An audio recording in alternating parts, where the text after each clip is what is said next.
Hello everyone, हम discuss कर रहे थे about the circulatory system. Okay, उसमें भी हम काफ़ी कुछ डिस्कस कर चुके थे। In fact majority part we have already discussed. ठीक है, आज हम डिस्कस करने वाले हैं about the regulation of the cardiac cycle and some disorders related to the heart. Okay, जहां बात आती है रेगुलेशन की, तो हार्ट क्या होता है? मायोजेनिक होता है। ठीक है, हार्ट क्या होता है कि मायोजेनिक होता है। और मायोजेनिक का मतलब क्या होता है? मायो मीन्स मसल और जेनिक मीन्स फ्रॉम, है ना, जहां से जनरेट हो रही है। ओके, तो इनको अपन मायोजेनिक क्यों बोलते हैं? क्योंकि हार्ट क्या होता है, बेसिकली उसको कोई बाहर से स्टिमुलस की जरूरत नहीं है स्टिमुलेट होने के लिए, है ना। वो तो क्या करता है, अपने ही अंदर सारा काम कर लेता है। It is our heart is self dependent, उसको किसी की जरूरत नहीं है। ठीक है, तो इसलिए क्या है कि अपना हार्ट तो मायोजेनिक होता है कि उसके जो मसल्स ही हैं वो उसके पास इतनी स्पेशल पावर्स है, इतना स्पेशल मस्कुलेचर है उसके पास कि उसको बाहर से किसी रेगुलेशन की ऐसा जरूरत नहीं पड़ती, या इवन स्टिमुलस की भी जरूरत नहीं पड़ती। ठीक है, वो तो अपना ऐसे नोड खुद ही काम कर लेता है और सारे काम कर लेता है। तो heart basically is myogenic in nature. लेकिन जो एक और चीज़ है वो ये है कि थोड़ी सी एक्टिविटी तो कार्डियक साइकिल की या हार्ट की मॉडरेट हो सकती है। ठीक है, थोड़ी तो मॉडरेट मॉडिफिकेशन या मॉडरेट थोड़ा सा वो कहते हैं ना मॉडिफिकेशन हो सकता है उसमें। वो कैसे होता है कि न्यूरल सेंटर, एक क्या होता है, न्यूरल सेंटर प्रेजेंट होता है। ठीक है, न्यूरल सेंटर प्रेजेंट होता है कहाँ पे? मेड्यूला में। ठीक है, जो हमारा ब्रेन का मेड्यूला होता है उसमें क्या होता है, न्यूरल सेंटर प्रेजेंट होता है, जो क्या करता है कि हमारी ये जो हार्ट की एक्टिविटी है उसको थोड़ा सा मॉडरेटली इफेक्ट कर सकता है। ठीक है, किसके थ्रू? एएनएस के थ्रू। जो हमारा ऑटोनॉमिक नर्वस सिस्टम है, जो हमारा ऑटोनॉमस नर्वस सिस्टम है, यू गाइज ऑलरेडी नो कि वो क्या करता है कि उसको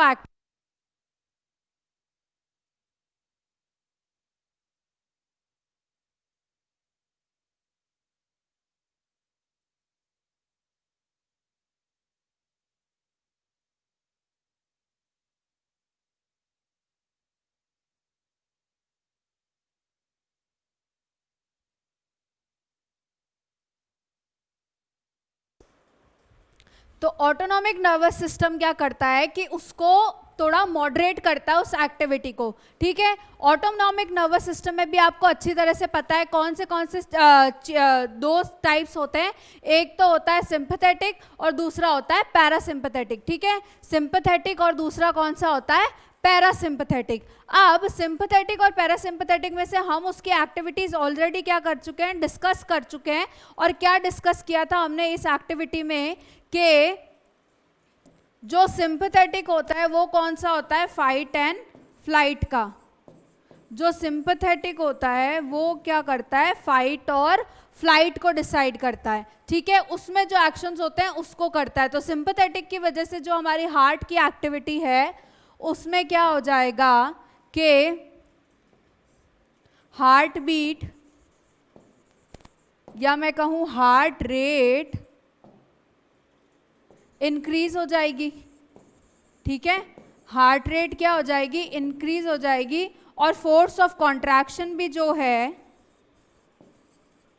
वो इंक्रीज हो जाएगा। ठीक है, जिस वजह से ऑल ओवर क्या होगा कि कार्डियक आउटपुट भी क्या हो जाएगा? इंक्रीज हो जाएगा। ठीक है, इस वजह से क्या हो जाएगा? कार्डियक आउटपुट भी क्या हो जाएगा? इंक्रीज हो जाएगा।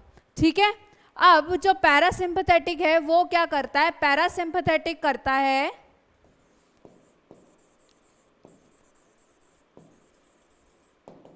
पैरासिम्पैथेटिक क्या करता है कि जो एक्टिविटीज बढ़ी हुई है उसको कम करता है। तो अगर सिंपैथेटिक सिस्टम क्या कर रहा है? कार्डियक आउटपुट को हार्ट रेट को क्या कर रहा है? बढ़ा रहा है। तो पैरासिम्पैथेटिक क्या करेगा? हार्ट रेट को कम करेगा। ठीक है, ऊपर से क्या करता है कि वो जो कंडक्शन का है, ठीक है, कंडक्शन की स्पीड को भी क्या कर देता है? कम कर देता है। एक तो हार्ट रेट को कम करता है, उसके अलावा और क्या करता है वो, स्पीड ऑफ कंडक्शन को भी क्या कर देता है, कम कर देता है। ठीक है, इस वजह से क्या होती है कि हार्ट की जो ऑल ओवर एक्टिविटी होती है कहीं ना कहीं वो क्या हो जाती है, कम हो जाती है। ठीक है, तो ये होता है basically regulation. Even medullary hormones जो होते हैं, ठीक है, मेड्यूलरी हार्मोन्स भी क्या कर सकते हैं, कार्डियक एक्टिविटी को इफेक्ट कर सकते हैं। ठीक है, मेड्यूलरी हार्मोन्स भी क्या करते हैं, कार्डियक एक्टिविटी को इफेक्ट कर सकते हैं। ठीक है, ये तो हमारा रेगुलेशन वाला पार्ट। ओके, नेक्स्ट जो पार्ट आ जाएगा वो कौन सा आ जाएगा, डिसऑर्डर्स। ओके, यहां से क्या आ जाएगा अपना, डिसऑर्डर्स आ जाएगा। ठीक है, हार्ट में क्या क्या डिसऑर्डर्स होते हैं।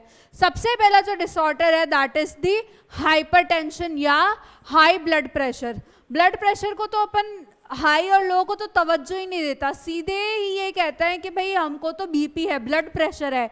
ज़्यादा कम स्पेसिफाई करना तो कोई ठीक समझता ही नहीं है, वो आप अपने ऊपर समझ लो कि भाई हाई है कि लो है। जनरली जो अपने लेम लैंग्वेज में लोग क्या करते हैं, सीधा बोलते हैं कि भाई मुझे तो ब्लड प्रेशर है, बीपी है। ठीक है, जनरली बीपी में लोग कंसिडर यही करते हैं कि हाई है। ओके, लेकिन इस ब्लड प्रेशर के लिए दो टर्म्स होते हैं, one is hypertension, one is hypotension. ठीक है, hypertension means high blood pressure, hypertension means high blood pressure. ठीक है, और हाइपोटेंशन मींस क्या होता है, लो ब्लड प्रेशर। ठीक है, हाइपर का मतलब ही क्या होता है, हाई। हाइपर मींस हाई और हाइपो मींस लो। ये हर चीज में इन वर्ड का मतलब यही होता है। ठीक है, तो ये टर्मिनोलॉजी सीखी हुई आप सबके बड़ी काम आती है। Hyper always means high and hypo always means low. ठीक है, तो ये हो गया हाइपर, ये हो गया हाइपो। अब यहाँ पे हाइपरटेंशन से हमारा क्या मतलब है कि अगर ब्लड प्रेशर, जैसे बीपी नापते हैं ना, अगर जो ब्लड प्रेशर है वो 120/80 mm ऑफ Hg से अगर ज़्यादा आता है, ठीक है, अगर ब्लड प्रेशर नापने पर 120/80 mm ऑफ Hg से ज़्यादा आता है तो अपन उसको क्या कह सकते हैं कि दैट पर्सन इज हाइपरटेंसिव, या उसको क्या है, हाई बीपी है। ठीक है, इसमें ये जो mm ऑफ Hg है ये इसका क्या है, मेजरिंग यूनिट है। ठीक है, mm ऑफ Hg मतलब mm ऑफ मर्क्यूरी। इसके टर्म्स में अपन क्या करते हैं, ब्लड प्रेशर को नापते हैं। ठीक है, इसमें जो 120 है ऊपर that is the systolic blood pressure. इसको यहां से हटा देते हैं। The 120 here is the systolic blood pressure and the 80 here is the diastolic blood pressure. ठीक है, सिस्टोलिक और डायस्टोलिक ब्लड प्रेशर। अब सिस्टोलिक, अगर आपको कभी कंफ्यूजन हो कि भाई कौन सा वाला सिस्टोलिक था कौन सा वाला डायस्टोलिक था, ऑलवेज रिमेंबर कि जो सिस्टोलिक होता है, ठीक है, सिस्टोल मतलब कॉन्ट्रैक्शन ऑफ हार्ट। ओके, तो कॉन्ट्रैक्शन ऑफ अगर हार्ट होगा तो अपन ने ये चीज देखी थी, जैसे सबसे पहले एट्रिया देखा था, अगर उसका कॉन्ट्रैक्शन हुआ तो ब्लड क्या हुआ, ज्यादा प्रेशर से ज्यादा फोर्स से फटाफट नीचे गया ना वेंट्रिकल्स में, 30% ज्यादा हो गई थी उसकी स्पीड। तो ये चीज याद रखो कि सिस्टोलिक के टाइम जो ज्यादा नंबर आ रहा है ना, मतलब 120 और 80 में से ज्यादा बड़ा कौन है, 120 ज्यादा बड़ा है। ठीक है, तो बड़ा वाला क्या हो जाएगा, सिस्टोलिक हो जाएगा। ओके, और ऊपर भी हमेशा क्या आएगा, सिस्टोलिक ही आएगा। और उसके बाद क्या होता है, कम वाला क्या होता है, डायस्टोलिक। डायस्टोल में क्या होता है कि जो जो हमारे हार्ट के चेंबर्स होते हैं, मस्कुलेचर होता है, वो क्या होता है, रिलैक्स्ड होता है, तो उस टाइम ऑटोमेटिकली प्रेशर क्या हो जाता है, कम। तो इन दोनों में से कम कौन सा है, 80, तो इसलिए डायस्टोलिक भी कौन सा होगा, 80। ठीक है, सिस्टोलिक अपॉन डायस्टोलिक का अगर जो प्रेशर है वो अगर मोर देन 120/80 आता है, या टू बी मोर स्पेसिफिक, अगर रिपीटेड चेक करने पे भी अगर वो नंबर 140/90 तक आता है, ठीक है, 140/90 तक, तो अपन कह सकते हैं कि भाई इसको तो ब्लड प्रेशर है ही है, ये तो नॉर्मल है, ठीक है, 2-5 ऊपर नीचे तो चलते हैं, लेकिन अगर रिपीटेड मेजरमेंट्स पे भी 140/90 से ऊपर ही आ रहा है उसका ब्लड प्रेशर, तो भाई कंफर्म है कि वो हाइपरटेंसिव है पेशेंट, ठीक है, उसका ब्लड प्रेशर क्या है, ज़्यादा है, ओके। अब और ये अगर ब्लड प्रेशर ज़्यादा टाइम तक रहता है ना, तो इसका इफेक्ट ब्रेन और किडनी को भी खराब करने के चांसेस रखता है, ठीक है। सेकेंड जो हमारा डिसऑर्डर है दैट इज दी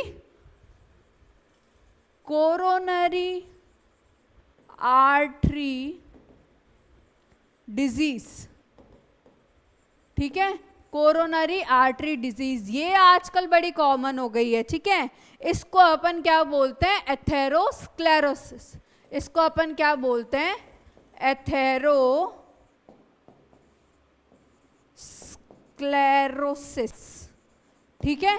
ये होती किस वजह से है कि वो ब्लड वेसल्स, ठीक है, वो ब्लड वेसल्स जो हार्ट को सप्लाई कर रही है वापस जाके ब्लड, उसमें जब ब्लॉकेज हो जाता है मैं कहूँ उन वेसल्स का जब नैरोइंग होता है या पूरा ही ब्लॉकेज हो जाता है, तब अपन कहते हैं कि भाई इसको क्या हो गया, एथेरोस्क्लेरोसिस हो गया है, ठीक है, उसको क्या हो गया है, एथेरोस्क्लेरोसिस हो गया है, ओके। उसमें क्या होता है कि ये जो वेसल्स होती है ना, उसमें वही चीज़ है जो कहते हैं ना हार्ट में ब्लॉकेज आया, वो हार्ट में ब्लॉकेज नहीं, वो इन वेसल्स में ब्लॉकेज आता है। उस केस में क्या होता है कि ये जो आर्टरीज है, सपोज वेन्स है, आर्टरीज है, जो भी ब्लड वेसल्स है, ठीक है, उसमें क्या हो जाता है, ब्लॉकेज हो जाता है, या तो वो नैरो हो जाती है, मतलब साइड साइड में इनकी वॉल्स पे कुछ जम गया, और ये कुछ क्या होगा, फैट, कैल्शियम, कोलेस्ट्रॉल एक्सेट्रा, ठीक है, ये सब क्या होता है इन वॉल्स पे जम जाता है, इस वजह से क्या हो जाता है, इन वेसल्स की जो ल्यूमेन है, जो ये ल्यूमेन है वो क्या हो जाती है, नैरो हो जाती है, और समटाइम्स तो क्या हो जाता है, पूरी ब्लॉक हो जाती है, ठीक है। तो इसको अपन कहते हैं कोरोनरी आर्टरी डिजीज या एथेरोस्क्लेरोसिस, ठीक है। सेकेंड जो इसमें डिजीज है that is what, angina. Angina को अपन क्या बोलते हैं, एंजाइना पेक्टोरिस भी बोलते हैं, ठीक है, एंजाइना पेक्टोरिस भी बोलते हैं। एंजाइना पेक्टोरिस क्या होता है कि जब हमारा जो हार्ट है उसको सफिशिएंट ऑक्सीजन सप्लाई नहीं मिलता, ठीक है, वो कंडीशन है जिसमें क्या होता है, हार्ट को सफिशिएंट ऑक्सीजन सप्लाई नहीं मिलता है, ठीक है। उस केस को, उस डिजीज में, एंजाइना में क्या होता है, ये होता है, ओके। एंजाइना बेसिकली उसका मेजर सिम्टम क्या होता है, एक्यूट चेस्ट पेन होता है, ठीक है, एक्यूट चेस्ट पेन होता है, ओके। तो इसको कहते हैं अपन एंजाइना पेक्टोरिस। वैसे तो क्या होता है कि जनरली किसी भी एज के मैन और वुमेन में हो जाता है, लेकिन जनरली क्या होता है कि ये जो लाइक एल्डरली या मिडिल एज के जो लोग होते हैं ना, उसमें ये ज़्यादा कॉमन होता है, ठीक है। जो फोर्थ डिजीज़ है हमारी वो कौन सी है, हार्ट फेलियर, ठीक है। ये कौन सी डिजीज़ है हमारी, heart failure. Generally heart failure को अपन नहीं, जो नॉर्मल लेमैन लैंग्वेज में लोग कहते हैं तो भाई उसका हार्ट फेल हो गया, मर गया वाला चीज़, लेकिन हार्ट फेलियर वो नहीं होता कि जब हार्ट पंप करना बंद कर दे। हार्ट फेलियर इज कि जब हार्ट अपना काम करने से फेल हो जाता है, और उसका काम क्या है कि भाई सफिशिएंट ब्लड सप्लाई पहुंचाए सारे ऑर्गन्स को, लेकिन जब हार्ट ये अपना काम अच्छे से कर नहीं पाता, मतलब जब हार्ट सफिशिएंटली सप्लाई नहीं कर पाता पूरी बॉडी को, उस कंडीशन को अपन क्या कहते हैं, हार्ट फेलियर, ठीक है। और दो टर्म्स है, एक तो कार्डियक अरेस्ट है और एक हार्ट अटैक है, ठीक है। कार्डियक अरेस्ट में क्या होता है कि जो हमारा हार्ट है इट स्टॉप्स बीटिंग।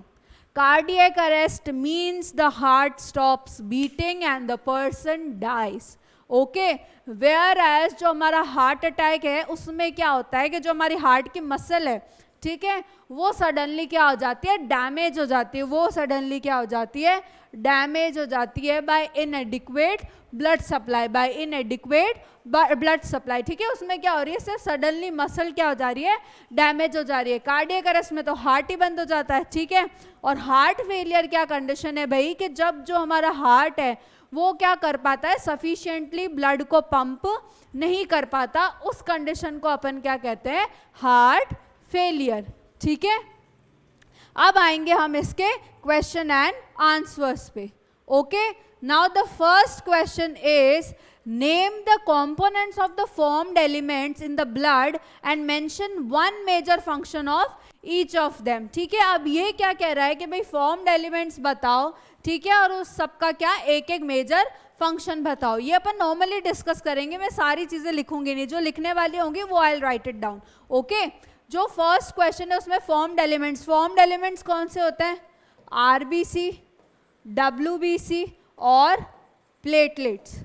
ठीक है, आरबीसी, डब्ल्यूबीसी और प्लेटलेट्स। अब आरबीसी में क्या हो जाएगा, रेड ब्लड सेल्स, और रेड ब्लड सेल्स का बेसिक फंक्शन अगर अपन कहें तो मेन फंक्शन क्या हो जाएगा, ऑक्सीजन को कैरी करना। ठीक है, उसके अंदर जो हीमोग्लोबिन होता है वो क्या करता है, ऑक्सीजन से बाइंड करता है और उसको अपन क्या करते हैं, कैरी करते हैं बाकी सारी जगहों पे। ठीक है, उसके बाद क्या आ जाएगा, डब्ल्यूबीसी आ जाएगा। डब्ल्यूबीसी मतलब white blood cells. White blood cells का मेजर फंक्शन होता है किसमें, इम्यूनिटी में होता है। ठीक है, इनका मेजर फंक्शन क्या होता है, इम्यूनिटी में कह सकते हैं। इतने सारे जो डब्ल्यूबीसीज होते हैं, इतने सारे टाइप के जो होते हैं, उस सबका अपन एक मेजर फंक्शन कह देते हैं कि कहीं ना कहीं वो क्या होता है, इम्यूनिटी इन्फेक्शन से लड़ने के ही काम आते हैं। ओके, थर्ड जो फॉर्म्ड एलिमेंट्स है that is the platelets. Platelets किसके काम आते हैं, जो कोएगुलेशन फंक्शन है उसमें काम आते हैं। ठीक है,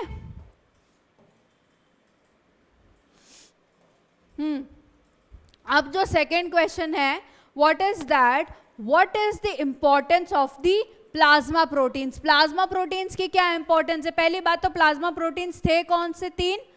first is the fibrinogen, second is the globulin और third one is the albumin. ठीक है, फर्स्ट क्या था हमारा, फिब्रिनोजन था, सेकंड क्या था हमारा, ग्लोब्यूलिन था, और थर्ड हमारा क्या था, एल्ब्यूमिन था। ठीक है, अब ये जो फिब्रिनोजन है, ठीक है, फिब्रिनोजन किस में काम आता है, वही कोएगुलेशन, ब्लड क्लॉटिंग के काम आता है।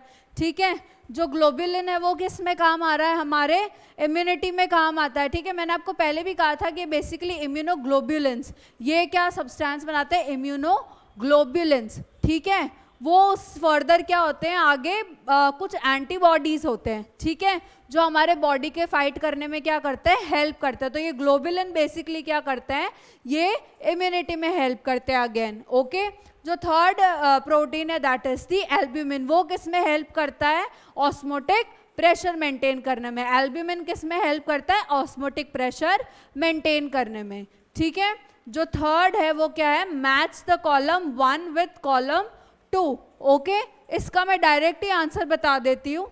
फर्स्ट वन क्या है, इयोसिनोफिल्स। ठीक है, इयोसिनोफिल्स इन सब में किसके साथ मैच करेगा, रेजिस्ट इन्फेक्शन। मैंने अभी कहा था कि जो डब्ल्यूबीसीज है उनका मेजर फंक्शन क्या होता है, इन्फेक्शंस को रेजिस्ट करना है, बेसिकली इम्यून फंक्शन में हेल्प करते हैं। ठीक है, तो अब इयोसिनोफिल्स हैं जो उनका क्या फंक्शन करेक्ट होगा, रेजिस्ट दी इन्फेक्शन। ठीक है, सेकंड जो है बी पार्ट जो है that is the RBC. B part क्या है हमारा, आरबीसी। आरबीसी किस में हेल्प करता है, गैस के ट्रांसपोर्ट में। आरबीसी किस में हेल्प करता है, गैसेस के ट्रांसपोर्ट में हेल्प करता है। ठीक है, थर्ड क्या है हमारा, A B group. A B group क्या होता है, universal recipient. A B group क्या होता है हमारा, यूनिवर्सल रेसिपिएंट होता है। ठीक है, उसके बाद फोर्थ है प्लेटलेट्स। फोर्थ क्या है हमारा, प्लेटलेट्स। प्लेटलेट्स किसके काम आता है, कोएगुलेशन के काम आता है। प्लेटलेट्स किसके काम आता है, कोएगुलेशन के काम आता है। ठीक है, जो फिफ्थ है दैट इज दी सिस्टोल। और सिस्टोल किसके काम आता है, कॉन्ट्रैक्शन ऑफ हार्ट के। सिस्टोल किसके काम आता है, कॉन्ट्रैक्शन ऑफ हार्ट के। आई मीन सिस्टोल क्या होता है, कॉन्ट्रैक्शन ऑफ हार्ट होता है। ठीक है, फोर्थ है why do we consider blood as a connective tissue. अब ब्लड को अपन कनेक्टिव टिश्यू की तरह क्यों कंसिडर करते हैं, सबसे पहले तो क्या होता है, ब्लड क्योंकि मीजोडर्मल इन ओरिजिन, अरे सबसे पहले क्यों करते हैं, क्योंकि ये मीजोडर्मल इन ओरिजिन होता है। ठीक है, इसके पास भी क्या होता है, एक्स्ट्रा सेल्यूलर मैट्रिक्स होता है, और एक्स्ट्रा सेल्यूलर मैट्रिक्स कौन सी है इसके पास, प्लाज्मा। ठीक है, इसके पास एक्स्ट्रा सेल्यूलर मैट्रिक्स है जिसको अपन क्या कहते हैं, प्लाज्मा। और बेसिकली कनेक्टिव टिश्यू क्या करता है कि ऑर्गन्स को या बॉडी के स्ट्रक्चर्स को बेसिकली इंटरनली क्या करता है, कनेक्ट करता है आपस में, है ना, बाइंड करके रखता है। तो ब्लड भी क्या करके रखता है कि लिक्विड कनेक्टिव टिश्यू मानते हैं इसको, ब्लड भी क्या करता है, पूरी बॉडी में फ्लो कर रहा है, पूरी बॉडी को कहीं ना कहीं हर ऑर्गन को क्या कर रहा है, ये सपोर्ट कर रहा है, एक दूसरे से लिंक किए हुए, एक दूसरे से बाइंड किए हुए। इसलिए अपन क्या करते हैं, ब्लड को as a connective tissue consider करते हैं। ठीक है, जो फिफ्थ क्वेश्चन है that is what is the difference between lymph and a blood. ठीक है, ये पूछ रहा है कि ब्लड और लिम्फ में क्या डिफरेंस है। ठीक है, तो सबसे पहला डिफरेंस मैं ब्लड का डिफरेंस यहां लिख देती हूं, ठीक है, और लिम्फ का डिफरेंस यहां लिख देती हूं। जो एक जनरल डिफरेंस अपन डिस्कस कर लेंगे। ठीक है,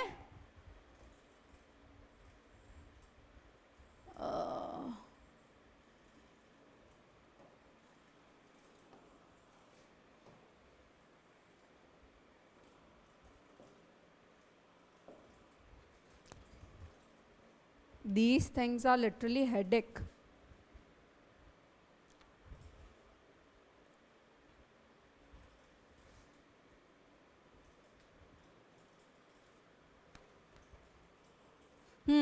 लिम्फ और ब्लड के बीच का अपन डिफरेंस देख रहे थे। सबसे पहला डिफरेंस तो क्या हो जाएगा कि जो ब्लड होता है हमारा, ठीक है, जो ब्लड होता है वो कैसा होता है, रेड इन कलर होता है। द ब्लड इज, एक तरफ क्या है हमारा, इसको इधर ले लेते हैं थोड़ा ताकि इक्वल डिस्टेंस हो जाए।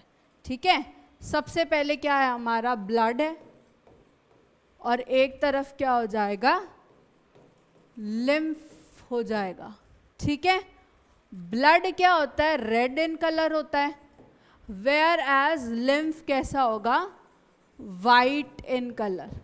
ठीक है, ब्लड क्या करता है, अपनी ब्लड वेसल्स में फ्लो करता है। ठीक है, जो कि क्या हो जाएगी, आर्टरीज, वेन्स एक्सेट्रा। ठीक है, जो लिम्फ है हमारा वो किस में फ्लो करता है, लिम्फेटिक वेसल्स में, लिम्फेटिक वेसल्स में। ठीक है, जो ये जो ब्लड है उसमें क्या होता है, फॉर्म्ड एलिमेंट्स होते हैं, मतलब आरबीसीज, डब्ल्यूबीसीज, प्लेटलेट्स, सब क्या होते हैं, ब्लड में प्रेजेंट होते हैं। जबकि लिम्फ में क्या होते हैं, डब्ल्यू या लिम्फोसाइट्स। ब्लड में लिम्फ में क्या प्रेजेंट होते हैं, लिम्फोसाइट्स। ठीक है, एक और डिफरेंस हो जाता है कि भाई ब्लड क्या करता है कि पूरी बॉडी को O2 और न्यूट्रिएंट्स सप्लाई करता है। ठीक है, O2 और न्यूट्रिएंट्स क्या करता है, ब्लड पूरी बॉडी को सप्लाई करता है। ठीक है, वेयर एज जो लिम्फ है it is responsible for the exchange of the gases and nutrients from the blood to the organs और टिश्यूज। ठीक है, तो it helps in exchange of gases and nutrients between blood and the tissues। ठीक है, ये क्या करता है कि जो वो ब्लड वो जो न्यूट्रिएंट्स हैं और जो O2 है उसको क्या करता है, चेंज में एक्सचेंज में क्या करता है, हेल्प करता है।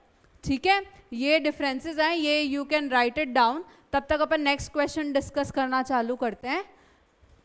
कहाँ गया, what is meant by double circulation and what is its significance? We already know what do we mean by the double circulation। दो टाइप्स के सर्कुलेशन होते हैं, एक क्या होता है पल्मोनरी सर्कुलेशन और दूसरा क्या होता है सिस्टमिक सर्कुलेशन। पल्मोनरी सर्कुलेशन कौन सा वाला था भाई, कि जहां से क्या हो रहा है, लंग्स में ब्लड जा रहा है, ठीक है, ऑक्सीजनेटेड ब्लड जा रहा है, राइट एट्रियम राइट वेंट्रिकल से डीऑक्सीजनेटेड ब्लड जाता है लंग्स तक, लंग्स से होता है ऑक्सीजनेटेड ब्लड फर्दर कहाँ जाता है, पल्मोनरी वेन कहाँ लेके चली जाती है उसको, लेफ्ट एट्रियम में। ये तो हुआ क्या हमारा पल्मोनरी सर्कुलेशन। फिर क्या होता है, लेफ्ट एट्रियम से ऑक्सीजनेटेड ब्लड जाता है लेफ्ट वेंट्रिकल में, लेफ्ट वेंट्रिकल से एओर्टा लेके जाता है ब्लड को बॉडी टिश्यूज के पास, वहां से ऑक्सीजनेटेड ब्लड कन्वर्ट हो जाता है डीऑक्सीजनेटेड ब्लड में, और फर्दर क्या होती है कि जो वेना केवा है वो उसको राइट एट्रियम में डाल देती है, ये हो जाता है हमारा सिस्टमिक सर्कुलेशन, ठीक है। ये तो वो हमारा डबल सर्कुलेशन। जो इसका सिग्निफिकेंस है वो ये है कि भाई जो ब्लड है ऑक्सीजनेटेड और डीऑक्सीजनेटेड वो क्या होता है आपस में मिक्सअप नहीं होते, ठीक है। ये तो हो गया इसका सिग्निफिकेंस। अब ये पूछ रहा है नेक्स्ट क्वेश्चन में कि what is the difference between, ठीक है। फर्स्ट है ब्लड और लिम्फ के बीच में क्या डिफरेंस है, ये तो अपन ने यहाँ ऑलरेडी लिख ही दिया है। जो सेकंड डिफरेंस ये पूछ रहा है वो है ओपन और क्लोज्ड सिस्टम के बीच में, ठीक है। ओपन और क्लोज्ड सिस्टम के बीच में क्या फर्क है सर्कुलेशन में। सबसे पहले तो इसकी डेफिनेशन आ जाएगी कि भाई जो ओपन सिस्टम होता है, ओपन सर्कुलेशन होता है, उसमें क्या होता है कि जो ब्लड है वो हार्ट से क्या होता है, पंप तो वेसल्स में ही होता है, लेकिन आगे जाके क्या होता है ओपन स्पेसेस में छोड़ दिया जाता है, और उन ओपन स्पेसेस को अपन क्या कहते हैं, साइनसेस कहते हैं, ठीक है।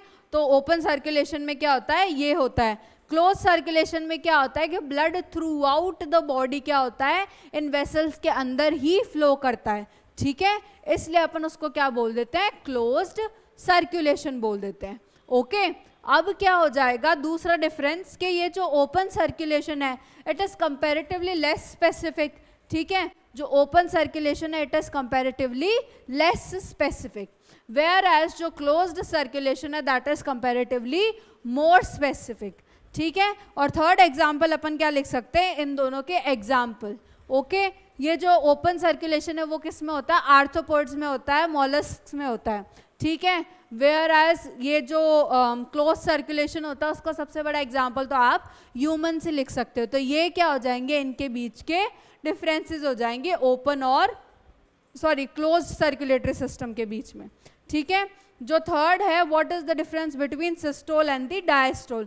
Systole is the contraction of the heart, okay, and diastole is the relaxation of the heart या हार्ट मसल्स, ठीक है। सिस्टोल क्या करेगा कि जो हमारा प्रेशर है हार्ट का उसको बढ़ाएगा, ब्लड के प्रेशर को बढ़ाता है। जो डायस्टोल है वो क्या करता है, वापस ब्लड के प्रेशर को या हार्ट के प्रेशर को कम कर देता है, ठीक है। सिस्टोल में क्या होता है कि चेम्बर से ब्लड पास ऑन होता है, चला जाता है, और डायस्टोल में क्या होता है उन चेम्बर्स की वापस फिलिंग हो जाती है ब्लड से, ठीक है। सिस्टोल डायस्टोल भी के भी क्या तीन डिफरेंसेस देख लिए अपन ने। सबसे पहले क्या होता है, सिस्टोल में कॉन्ट्रैक्शन ऑफ हार्ट मसल्स या हार्ट कहते हैं, ठीक है। डायस्टोल क्या होता है, रिलैक्सेशन ऑफ द हार्ट या हार्ट मसल्स कहते हैं, ठीक है। फिर सिस्टोल में क्या हो जाता है कि ये ब्लड प्रेशर या हार्ट के प्रेशर को बढ़ाता है, डायस्टोल क्या करता है, कम करता है उस प्रेशर को। सिस्टोल के टाइम क्या होता है कि जो भी चेम्बर होता है, ठीक है, उसमें से क्या होता है ब्लड बाहर पंप आउट होता है, वेयर एज डायस्टोल में क्या हो जाता है कि वो ब्लड उस चेम्बर में फिल हो रहा होता है रिलैक्स स्टेट में, ठीक है। ये हो जाएंगे हमारे सिस्टोल और डायस्टोल के डिफरेंस, ठीक है। फिर आता है question P wave and T wave का डिफरेंस। पी वेव जो होती है हमारी वो क्या बताती है, एट्रियल एक्साइटेशन को या मैं कहूँगी एट्रियल डीपोलराइजेशन को या एट्रियल सिस्टोल को, वेयर एज जो टी वेव है वो किसको बताती है, वेंट्रिकुलर रीपोलराइजेशन को या रिलैक्स्ड स्टेट को बताती है वेंट्रिकल्स के, ठीक है। इसमें ज़्यादा और कुछ करने या डिफरेंस देने लायक है नहीं, ओके। नेक्स्ट क्वेश्चन पे आ जाता है, describe the evolutionary changes in the pattern of heart among the vertebrates. अब इवोल्यूशनरी चेंज तो क्या, सबसे पहले मैंने आपको टाइप्स ऑफ हार्ट मतलब हार्ट्स बता दिए थे कि कितने चेम्बर थे, क्या होता है किस किस ऑर्गेनिजम्स में। तो सबसे पहले अपन ने डिस्कस किया था फिशेस का, है ना। उसमें क्या हो रहे थे, टू चेम्बर्ड हार्ट था, ठीक है, जिसमें क्या हो रहा था कि भाई हार्ट पंप कर रहा था ब्लड को और गिल्स के पास जा रहा था, ऑक्सीजनेट हो रहा था, वापस हार्ट के पास आ रहा था, ठीक है।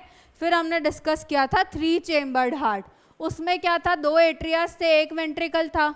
ओके, एट्रियास क्या हो रहे थे कि जो भी ऑक्सीजनेटेड और डीऑक्सीजनेटेड ब्लड एट्रियास में आता था वो वेंट्रिकल में जाके क्या हो जाता था, मिक्सअप हो जाता था, सूडो इनकम्प्लीट डबल सर्कुलेशन होता था। ठीक है, फिर आगे इवॉल्व हुआ 4 चेम्बर्ड हार्ट। 4 चेम्बर्ड हार्ट में क्या है, जो हमारा ह्यूमन का हार्ट है, 2 एट्रियास होते हैं, 2 वेंट्रिकल्स होते हैं। ठीक है, 2 एट्रियास और क्या होते हैं, 2 वेंट्रिकल्स होते हैं। उसमें क्या होता है, ब्लड पंप आउट होता है। ओके, और ब्लड इसमें क्या, इसका ये क्या सिग्निफिकेंस था कि हमारे जो ब्लड है वो मिक्सअप नहीं होता। ठीक है, ऑक्सीजनेटेड और डीऑक्सीजनेटेड ब्लड जो है वो क्या होता है, मिक्सअप नहीं होता। ओके, उसके बाद जो नेक्स्ट है, why do we call our heart myogenic, वही इसका रीज़न मैं आपको अभी अभी आज की क्लास में बता के बैठी हूँ कि मैं मायोजेनिक क्यों बोलते हैं, कि ये अपना सारा काम क्या कर रहा है, खुद ही कर रहा है। मसल्स ही क्या करती है, मसल्स ही क्या कर देती है। मायोजेनिक का मीनिंग तो बता दिया था कि मसल्स है, मायो का मतलब और जेनिक का मतलब टू जनरेट, है ना। तो मसल्स ही क्या कर रही है, हमारे एक्शन पोटेंशियल को, हार्ट के एक्शन पोटेंशियल को क्या करती है, जनरेट करती है खुद से ही, उसको बाहर किसी स्टिमुलाई की जरूरत नहीं पड़ती। इसलिए अपन हमारे हार्ट को क्या कहते हैं, मायोजेनिक कहते हैं। ठीक है, जो 10th क्वेश्चन है, that is the sinoatrial node is called the pacemaker of our heart. Why, you know why, right. Sinoatrial node what does it do, के ये क्या कर रहा है, एक्शन पोटेंशियल हार्ट में जनरेट करता है। ये क्या करता है, एक्शन पोटेंशियल जनरेट करता है हार्ट में। ठीक है, और इसकी वजह से क्या हो जाता है कि जो स्टिमुलस है वो हार्ट में आगे क्या होता है, कंडक्ट होना चालू होता है, और उसी की वजह से तो क्या होता है, हमारा हार्ट बीट हो रहा है। ठीक है, आप कार्डियक साइकिल को मेंशन कर सकते हैं इसमें कि भाई ये स्टिमुलस एसएन से क्या होता है, जनरेट होता है, फिर एवीएन तक जाता है, एवी बंडल उसको फर्दर वेंट्रिकल्स में कंडक्ट करते हैं, और ये सब क्या होता है, रीजन होता है कि अपन उसको उसका पेस मेकर बोलते हैं, क्योंकि जनरेट वही करता है ना इम्पल्स एक्शन पोटेंशियल को। ठीक है, जो नेक्स्ट है, what is that, what is the significance of atrioventricular node and atrioventricular bundle in the functioning of the heart। ठीक है, अब वही सिग्निफिकेंस इसका भी यही है कि इसको क्या बोलते हैं, पेस सेटर बोलते हैं। क्यों बोलते हैं, क्योंकि क्या होता है कि पेस जनरेट तो ये कर देगा साइनोएट्रियल नोड, लेकिन आगे कौन बढ़ाएगा, एवी नोड बढ़ाता है, एट्रियोवेंट्रिकुलर नोड बढ़ाता है और एट्रियोवेंट्रिकुलर बंडल बढ़ाते हैं। एसएन तो कहाँ प्रेजेंट होता है, एट्रिया के राइट अपर कॉर्नर में, है ना। आगे वेंट्रिकल्स तक कैसे जाएगा वो एक्शन पोटेंशियल, एवी नोड और एवी बंडल उसको जनरेट करके आगे भेजेंगे। ठीक है, अब ये जो आगे भेजते हैं, ठीक है, उसी की वजह से क्या होता है, फर्दर वेंट्रिकल्स भी कॉन्ट्रैक्ट हो पाते हैं।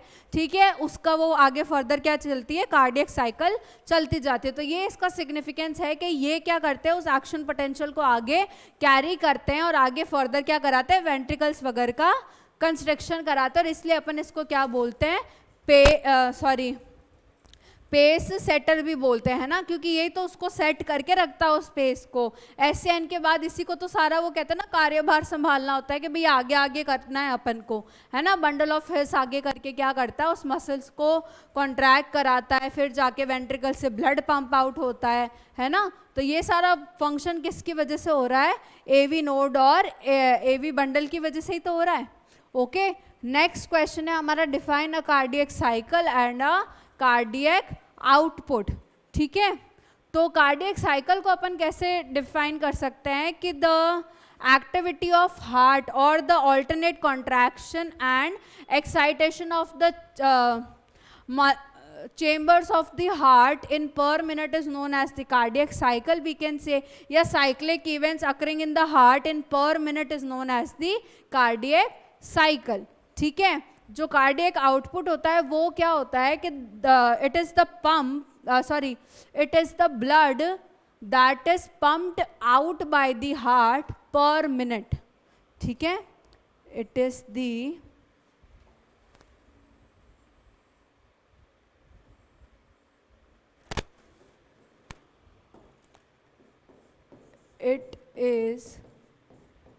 the amount of blood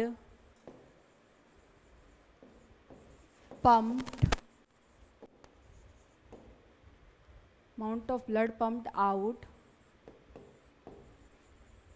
from the heart